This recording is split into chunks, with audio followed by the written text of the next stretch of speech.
Kitabnya Sunan At-Tirmidzi, nomor hadis 589, ini nomornya. Ya.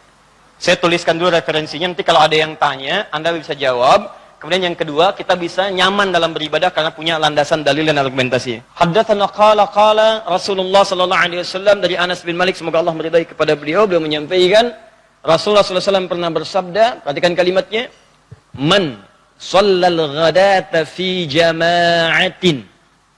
Man shallal ghadata fi jama'atin thumma qa'ada yadhkurullaha. Ada riwayat lain, thumma yaq'udu yadhkurullaha thumma shalla rak'ataini hina tatlu'u syamsu fakana 'alaihi ka ajri hajjin wa umratin tamatun tamatun tamatun. Paham? Bismillah. Yuk lihat, fokus baik-baik. Saya tuliskan hadisnya. Man shalla, saya akan bahas per huruf ya, atau per kalimat. Man shalla al-ghadat fi jama'atin.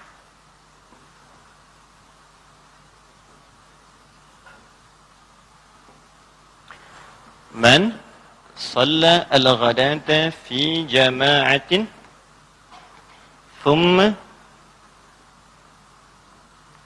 ada riwayat ini menuliskan qa'ada, riwayat menuliskan yaq'udu,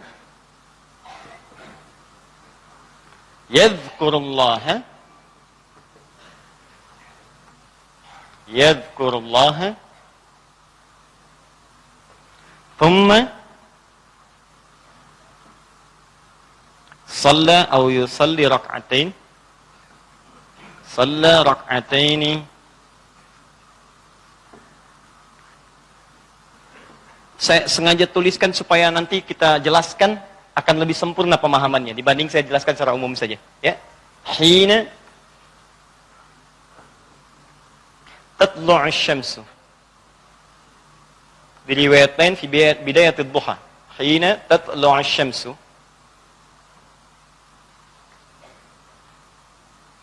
Ya. Fakana 'alaihi ka'ajri hajjin wa umratin tamatun tamatun tamatun. 3 kali disebutkan, ya. Kalau bisa hafalkan ini ya, pahami. Kalaupun tak hafal, yang penting maknanya kita pahami dengan baik.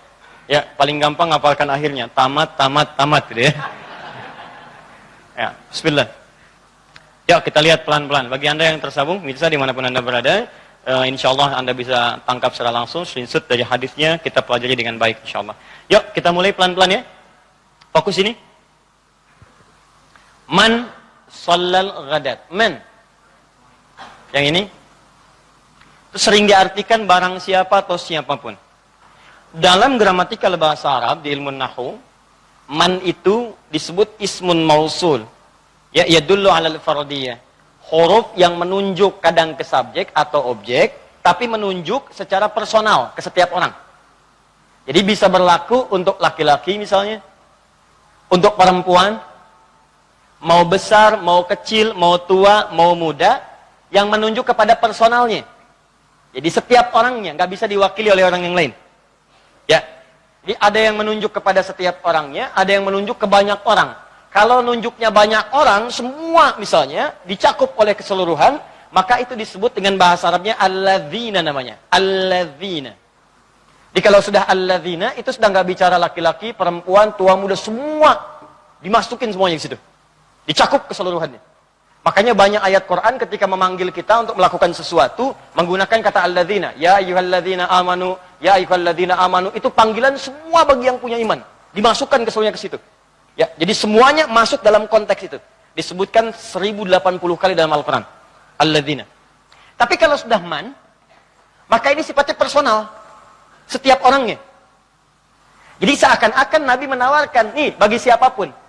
Baik itu laki-laki, mau perempuan, mau tua, mau muda, mau kaya, mau cukup. Saya berikan kesempatan yang sama, kata Nabi. Kalau Anda ingin mendapatkannya, Anda punya peluang yang sama. Tidak dibedakan oleh apapun. Tidak dibedakan oleh usia. Tidak dibedakan oleh kekayaan harta benda. Tidak dibedakan oleh kedudukan. Kalau Anda ingin, Anda bisa dapatkan ini. Tapi ini nggak bisa diwakilkan. Anda pimpinan di kantor misalnya, tiba-tiba, ada hadis Nabi nih, tolong wakili saya mengerjakan itu.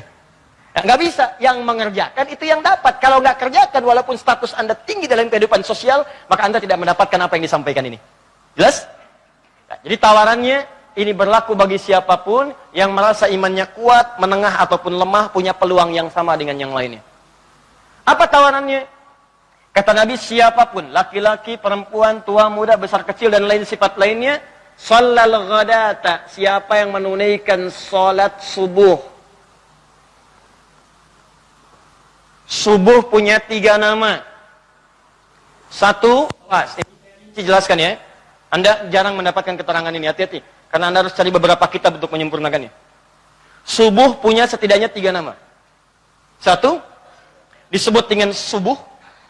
Misal dalam Al-Quran surah ke At-Takwir, surah 81, ya, ayat ke-18. Surah ke-81, At-Takwir, ayat ke-18.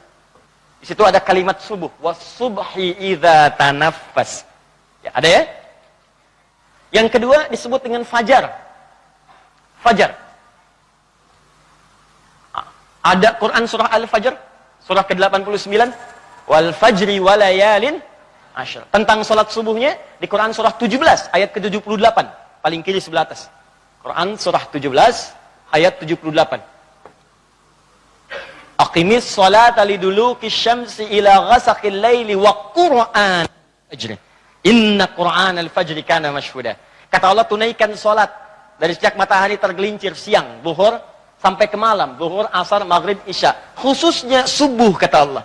Karena subuh spesial, semua bacaan yang dibacakan dalam subuh didengar langsung oleh Allah, disaksikan malaikat. Dan sudah tuntas penjelasannya dalam pertemuan-pertemuan yang lalu. Nama ketiga, ghadat. Ghadat. Awas, saya ingatkan lagi ya, saya ingatkan lagi, awas, hati-hati. Kalau disebutkan fajar, saya pernah terangkan di pertemuan yang lalu, fajar itu nggak pernah disebutkan dalam Al-Quran, kecuali menunjuk pada pancaran dalam diri yang merespon sesuatu yang positif. Satu pancaran yang menunjukkan sesuatu yang positif. Kalau sifatnya materi disebut infajar namanya, infajara. Dalilnya Quran surah kedua Al-Baqarah ayat ke-60. Ya, umatnya Nabi Musa minta ke Nabi Musa, ya Musa alaihissalam, mintakan kepada Rabb kita Allah supaya Allah memberikan kita mata air, supaya kita nggak rebutan. Maka ketika mereka minta sumber air, Musa bermohon kepada Allah. Diabadikan di Quran surah kedua ayat ke-60, paling kanan sebelah atas di Musa. Wa idzistasqa Musa liqaumihi faqulna drib bi'asakal hajar. Ketika umatnya Musa minta kepada Musa, mintakan kepada Rabbu supaya berikan kepada kami sumber air. Maka kami firmankan kepada Musa, pukulkan tongkat kayumu ke batu itu. Fanfajarat infajar. Fanfajarat min husnata asyrata aina. Maka dari batu itu yang sudah terpecah dipukul tongkat kayu mukulkan batu. Kalau tongkat biasa mukul ke batu, kira yang hancur apa ya? Kayunya. Tapi kalau tongkat Musa kan bukan tongkat biasa. Ya, ada sifat kerasulan di situ. Begitu dipukulkan tongkat kayu, mukul batu, keluar 12 mata air, mancar. Antum punya tongkat emas, pukulkan batu, keluar 12 air mata. Gitu. Nah, ya? Nah, itu bahasanya infajar. Fanfajarat min husnata asyrata aina. Keluar 12 mata air, keluar. Maka mereka nggak rebutan, ada 12 suku, setiap suku mendapatkan sumbernya sendiri-sendiri. Nah, air itu kan materi sifatnya. Bisa diminum, bisa dipegang dan sebagainya. Maka bahasanya infajar, memancar. Kalau yang memancar itu sesuatu yang sifatnya tidak teraba keadaannya. Bukan materi biasa. Maaf, matahari mengeluarkan sinarnya. Mulai dari fajar, cahaya fajar ada. Tapi kan antum nggak bisa pegang. Nggak terasa, cuma rasanya aja. Ada panas, ada kelihatan. Tapi dipegang nggak bisa. Nah, sesuatu yang sifatnya imateri, dalam konteks nggak bisa langsung kepegang, ya, maka bahasa Arab yang menggunakan kata fajar. Kenapa sholat pertama disebut dengan fajar? Karena sholat ini disebut fajar, karena ketika panggilan salat ini dipanggilkan dalam kita keadaan tidur, maka iman kita akan memancar dari tubuh kita untuk menyambut panggilan salat itu. Di orang-orang yang punya iman itu kalau dipanggil dalam salat ketika dia tidur, Allahu Akbar, as-salatu khairum minan naum, maka terpancarlah dari hatinya itu dari panggilan salat tadi, terpancar respon keimanan seakan-akan mengatakan, cepat sudah adzan, cepat salat. Karena itulah salat pertama disebut dengan fajar, karena saat panggilannya disampaikan, maka terpancar dari dalam kita sumber-sumber keimanan untuk bisa menangkapnya. Paham sampai sini? Makanya kalau antum dalam tidur dipanggil as-salatu khairum minan naum, tidak ada respon untuk merespon itu pertanda ada kelemahan di iman antum. Hati-hati. Bahkan ketika adzan berkumandang dia tidak terdengar, kata Nabi, itu telinganya dikencingi oleh setan. Hati-hati. Jelas ya? Disebut dengan subuh dari kata asbah. Sesuatu yang sudah siap dengan rencana. Was-subhi idza tanaffas, demi waktu subuh yang kalau sudah tiba, semua merencanakan kegiatan yang siap dilakukan. Ya, tanafas, napas mulai dilakukan, oksigen mulai bisa diserap, subuh oksigen kemudian mulai bertebaran. Karbon dioksida sudah ditarik. Malam-malam karbon dioksida yang menyebar, kan oksigen yang ditarik.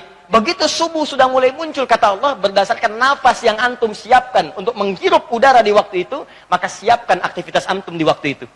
Di bedanya orang beriman dengan yang belum beriman, awas hati-hati, yang muslim dengan non-muslim, maka sejak waktu subuh orang beriman itu sudah punya rencana yang disiapkan dilakukan di hari itu. Makanya sholatnya disebut sholat subuh. Di antum tuh sebelum mengerjakan sesuatu harus punya rencana. Hari ini mau mengerjakan apa? Nanti antum sholat asar di mana? Maghrib mau di mana? Hari ini mau baca Quran berapa ayat? Rencanakan supaya terukur aktivitasnya. Sebab kalau nggak punya rencana, nanti akan seadanya aja. Mau sholat jamaah, mau tidak. Mau baca Quran baca, mau enggak. Rencanakan. Begitu sudah antum siapkan, eksekusi itu. Sebelum dieksekusi, menghadap kepada Allah, supaya dimudahkan oleh Allah rencana antum di hari itu. Itulah sebabnya kenapa sholat itu disebut dengan sholat subuh. Nanti ada kaitannya kalau sudah masuk ke pembahasan malam. Jadi kalau sudah malam itu, Nabi biasanya mengevaluasi aktivitas hariannya. Ini yang dikerjakan hari ini, kemudian yang kurang-kurang Nabi istighfar 70-100 kali. Besoknya disiapkan. Ya, fa'idha faragta fangsab. Kalau sudah selesai yang sekarang, besok rencanakan. Besok saya akan mengaji di tempat A, sholat berjamaah di mana, baca Quran berapa ayat, menghafal berapa ayat, sodakoh berapa anggarannya untuk besok. Begitu besok disiapkan, bangun lagi subuh, maka sholat kita menghadap kepada Allah, memudahkan semua rencana-rencana tadi. Ghadat, kenapa disebut dengan ghadat? Ghadat itu diterjemahkan secara tekstual dengan makna pagi.